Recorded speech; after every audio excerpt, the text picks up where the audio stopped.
Bienvenidos y bienvenidas a este vídeo en el que vamos a intentar explicar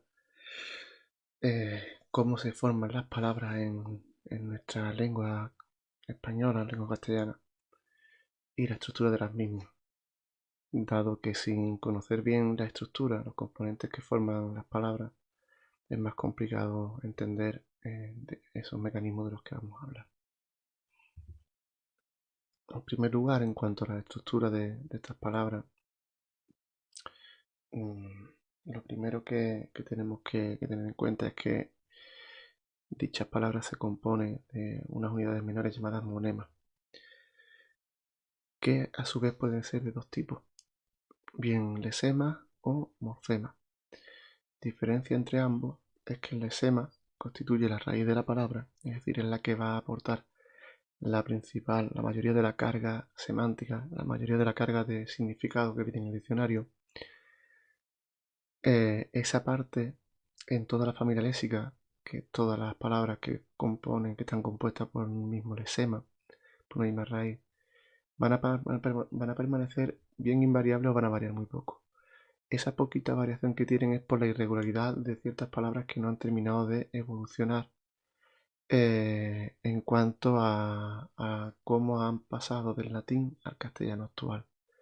Tenéis aquí el ejemplo de puerta, que no tiene exactamente el mismo lesema que portón, pórtico, y es porque la variante de puerta sí que termina de evolucionar al web, pero puerta, portón, pórtico, el port, este de aquí, sigue teniendo la misma forma que tenían en latín. Pasa lo mismo con el volver y palabras como vuelta, etc. En cuanto a los morfemas, que en muchos lugares vais a encontrar como afijos, la función que realizan es matizar un poco el significado de el lesema, es decir, palabras como mar, marino, marinero, el lesema, digamos que aporta a la palabra ese volumen de agua salada, tal, esa tensión, pero el morfema, es decir, en este caso los sufijos, van a matizar si es una persona, un marinero, que un oficio, trabajo, o si es un adjetivo, si es lo que va a ir matizando los morfemas. Generalmente tienen esa pequeñita carga semántica, pero muy poquita. Tenemos dos tipos de morfemas, como son los flexivos y los derivativos. Esos derivativos son los que tienen ese poquito de carga léxica que hemos dicho, pero por contra, los flexivos no tienen ninguna carga léxica. Solo van a poseer carga gramatical, que se llama. Es decir, aportan el género, si es masculino o femenino, el número, si es singular o plural, o cualquier desinencia verbal. Es decir, si el tiempo, la persona, el modo, etcétera, etcétera, etcétera. Cuando una marca no aparece de esos morfemas, es decir, en el singular no aparece la S como aparece en el plural, o la ES, decimos que tiene marca cero ese morfema. Entonces, esa marca cero en gramática, en morfología, perdón, se representa con este símbolo de conjunto vacío. Pero lo principal a la hora de comprender los mecanismos de formación de palabras es que entendamos que el lesema es la raíz de la palabra y los morfemas van a completar esa palabra. Bien aportando solo género, número o desinencias verbales, que son una carga gramatical, una carga morfológica, o bien aportando un pelín más de carga semántica con los derivativos, ya sean prefijos porque estén delante, sufijos porque estén detrás, y los interfijos que sirven para unir la raíz a cualquiera de estos dos tipos de morfemas. Los interfijos rara vez tienen carga semántica. En cuanto a los mecanismos de formación de las palabras, podemos comenzar por la simple y la derivada. Entre ellas hay una diferencia muy sencilla de ver, pero tenemos que conocer lo que decíamos antes de los morfemas, flexivo y derivativo. Las palabras simples son las más simples, como dice su palabra, es decir, las que tienen menos aditivos, menos componentes además del lesema. Bien pueden aparecer únicamente el lesema o algún morfema flexivo. Como hemos visto, este sería un morfema flexivo de número, ya que pone la palabra en plural. Para hacer palabras derivadas ya sí que abandonamos un poquito la simpleza de las anteriores y vamos añadiendo más componentes. Pueden aparecer morfemas flexivos además del lesema, pero ya necesitamos de morfemas derivativos para ir formando palabras de la misma familia léxica. Dependiendo de dónde esté el morfema derivativo, pues serán prefijos, sufijos o interfijos. Ya eso lo vimos anteriormente. Así pues, la diferencia entre una y otra es simple y llanamente, como su nombre indica, palabras derivadas pues que posean morfemas derivativos. Para ello, como insisto, es determinante conocer, fundamental, cuáles son los morfemas flexivos y los derivativos. Pasando a otro tipo de composición de formación, mejor dicho, de palabras, tenemos la composición y la parasíntesis, de palabras compuestas y palabras parasintéticas. ¿Diferencia entre ambas? Bueno, las palabras compuestas son las que tienen más de un lesema y al igual que las palabras simples pueden tener morfemas flexivos, pero nunca morfemas derivativos. La razón es sencilla. La parasíntesis, las palabras parasintéticas se pueden formar de dos maneras y una de ellas es la derivación de una palabra compuesta, es decir, paracaídas, que sería compuesta.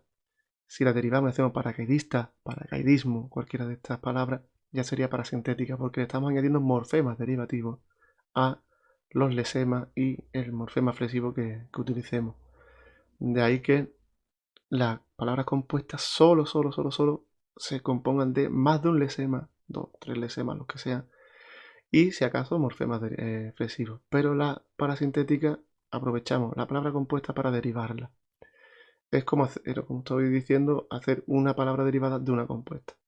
Pero hay otra manera de hacer palabras parasintéticas y es hacer una derivación con sufijo, prefijo, perdón, y sufijo a la vez y que los dos se necesiten. Es decir, si quitamos, por ejemplo, el morfema derivativo zar, aterri no existiría. Y si quitamos la a, aterrizar tampoco existe. Es decir, si ponemos un morfema derivativo delante y otro detrás, un prefijo y un sufijo de una palabra, y quitando alguno de los dos, la palabra sigue teniendo sentido, entonces estamos derivando, estamos haciendo una palabra derivada. Pero si al hacer una palabra derivada, es decir, al añadir dos morfemas derivativos, uno delante y otro detrás, necesitamos los dos para que la palabra tenga sentido, entonces también es parasintética. Es quizás la forma más difícil de ver, porque solemos decir que es derivada, pero sería también parasintética, como por ejemplo aterrizar. Y otro fenómeno, otra metodología de formar palabras, serían las siglas, acrónimos, acortamientos, abreviaturas. Son parecidos, pero son a su vez diferentes. Siglas y acrónimos son muy parecidos. Se tratan de nombres de palabras formadas por iniciales o partes de iniciales de algunas palabras. UGT, Unión General de Trabajadores, utilizamos las palabras, las iniciales en mayúsculas y formamos esas siglas. Y se leen letra a letra, UGT. En caso de Estados Unidos, EEUU, no se leería EU. Cuando las palabras que conforman esa sigla son mayúsculas, generalmente se suele doblar la vocal. Estados Unidos. Al ser plural, se pone dos veces la primera inicial. Por su parte, los acrónimos son siglas también, es un tipo de siglas, pero son unas siglas que se han usado tanto que ya pasan a escribirse y leerse como una palabra normal, como por ejemplo ovni. Ovni es una palabra que utilizamos normalmente, pero en su inicio fue una palabra que eran siglas. Objeto volador no identificado, ovni. Pero se han puesto tan de moda, se han utilizado tanto, se ha normalizado tanto, que al final se han convertido algunas de ellas en palabras como otras cualquiera que se han formado por derivación o son palabras simples, etc. Otro ejemplo sería COI, Comité Olímpico Internacional. Como veis, aquí no se dice COI, sino COI o OVNI. Esa es la diferencia. Podemos decir entonces que los acrónimos son siglas, pero las siglas no son acrónimos. Es decir, los acrónimos son un tipo de sigla. Por otra parte, las abreviaturas lo que hace es reducir palabras a la primera o las 2, 3, 4 primeras letras, grafías de ella, y se le pone un punto para saber que están acortadas. Si hay una tilde en alguna de esas letras que utilizamos, en alguna de esas grafías, hay que dejar la tilde y nunca podemos escribir más de 2 abreviaturas juntas. Es decir, por ejemplo, escribimos señor, sí, pero no podemos poner una tercera palabra abreviada. Tenemos ejemplos, artículos, etcétera. Y veis como en página hay que mantener la tilde en la A. Y por su parte, los acortamientos son más propios del habla coloquial.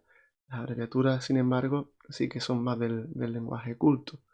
Los acortamientos simplemente se suprime una parte de la palabra por economía del lenguaje, como bici en bicicleta o profe en profesor.